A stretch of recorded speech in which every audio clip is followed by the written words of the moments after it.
Every story has a witness, but not every witness lives to tell it. Real-life incident stories. A quiet American suburb at night possesses a very specific weight. It is an environment built on the absolute expectation of safety, where the silence feels like a shield rather than a threat. For Leo, a high school senior, this was a space he had navigated 1,000 times. After a night out, he parted ways with his friends and began the short 3-block walk home alone. He felt no hesitation. His father was at a neighbor's house just a few doors down, and the familiar glow of the streetlights made the neighborhood feel like an extension of his own living room. The walk was defined by the rhythm of his own sneakers on the asphalt. The only other sounds were the distant, muffled highway hum and the perfectly still lawns stretching out into the dark. This hyper-mundane security creates a unique kind of vulnerability. Because there is zero expectation of danger, the mind has no walls up when the first crack in reality appears. As Leo turned onto a narrower lane, the atmosphere shifted.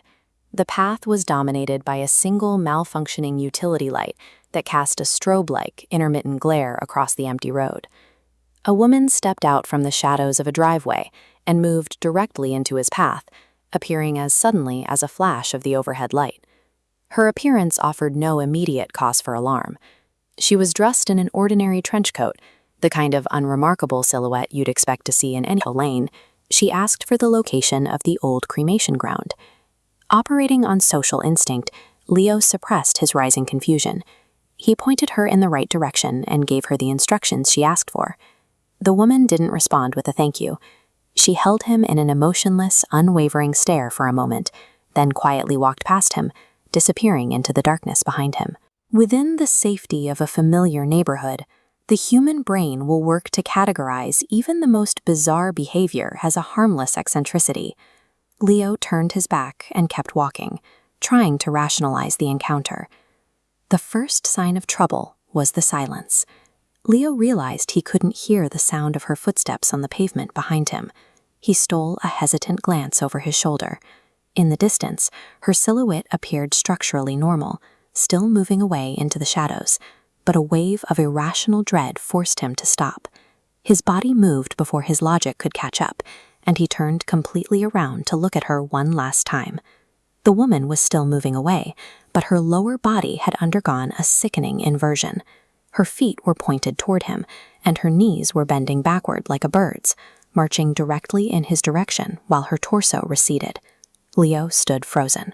He was witnessing a physical impossibility, a violation of human geometry that his mind simply could not integrate. At that exact moment, the flickering street lamp above him gave out with a violent pop, plunging the entire lane into total darkness.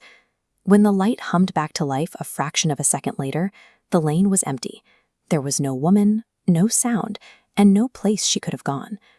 Confronted with a sight that broke every rule of the physical world, Leo's mind hit a hard limit. His consciousness opted for the only defensive move it had left, and he dropped into the darkness before he could even scream. Leo's memory of the night ends there. His father later found him lying unresponsive on the asphalt, his body abandoned in the center of the lane. The encounter left a physical mark. For the next 2 days, Leo was bedridden with a severe fever, his voice gone as his body struggled to process the shock. Years later, he still walks that same route, but the sense of safety is gone. The neighborhood is no longer a shield. It is a place where the air feels thin and the shadows feel heavy. The event left behind a reality that feels fragile. Leo learned that the familiar, safe streets of his childhood possess the capacity to suddenly, silently turn themselves inside out.